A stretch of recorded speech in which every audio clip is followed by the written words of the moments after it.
അസ്സലാമു അലൈക്കും. ഞാൻ സലീം കൊടിഞ്ഞി. പ്രിയ കൂട്ടുകാരെ, പാർലമെന്റ് ഇലക്ഷനിലേക്കുള്ള സ്ഥാനാർത്ഥികളെ പ്രഖ്യാപിച്ചപ്പോഴേക്കും പരാജയപ്പെട്ടുപോയ കേരളത്തിലെ ഒരു ജനവിഭാഗമുണ്ട്. അത് കേരളത്തിലെ വഹാബികളാണ്.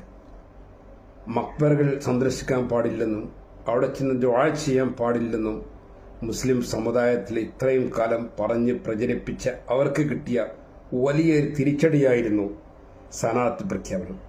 സ്ഥാനാർത്ഥികളെ പ്രഖ്യാപിച്ചപ്പോഴേക്കും പല സ്ഥാനാർത്ഥികളും കേരളത്തിലെ മക്ബറകളെ തോറും കയറിറങ്ങി ദുആ ചെയ്തുകൊണ്ടിരിക്കുന്ന മനോഹര കാഴ്ച നമ്മൾ കാണും. ആ കൂട്ടത്തിലെ വഹാബി സ്റ്റേജിൽ കയറിയിട്ട് ചെരുപ്പിന്റെ വാററ്റൽ പോലും പടച്ചറപ്പിനോട് ചോദിക്കണമെന്ന് പറഞ്ഞ വരെയുണ്ട്. അപ്പൊ ഞാൻ പറഞ്ഞു വരുന്നത്, കേരളത്തിലെ വഹാബികൾക്ക് തലക്ക് കിട്ടിയ വലിയൊരു അടിയാണ് ഈ സ്ഥാനാർത്ഥി പ്രഖ്യാപനം. എന്താണ് ചെയ്യേണ്ടതെന്നറിയാതെ അവരാകെ അങ്കലാപ്പിലാണ് ഇപ്പോൾ.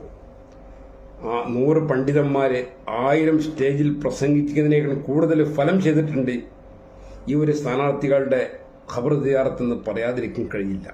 ഖബർ സിയാറത്ത് അനിസ്ലാമികമല്ലെന്നും അത് ഇസ്ലാമികമാണെന്നും മുൻഗാമിയുടെ മാതൃകയാണെന്നൊക്കെ ഇതിലൂടെ മുസ്ലിം സമുദായം, കേരളീയ മുസ്ലിം സമുദായം മനസ്സിലാക്കിയിരിക്കുകയാണ്. ഇത് തന്നെയാണ് വഹാബികളുടെ പരാജയം.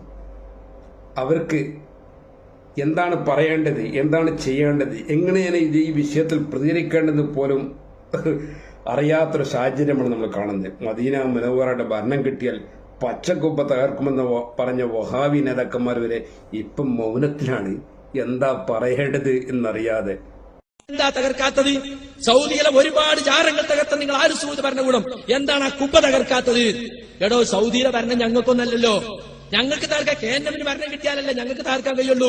KNMന് ഭരണം കിട്ടിയാൽ പിറ്റേന്ന് ഞങ്ങൾ ആ കുപ്പ തകർക്കും. KNMന് ഭരണം കിട്ടിയാൽ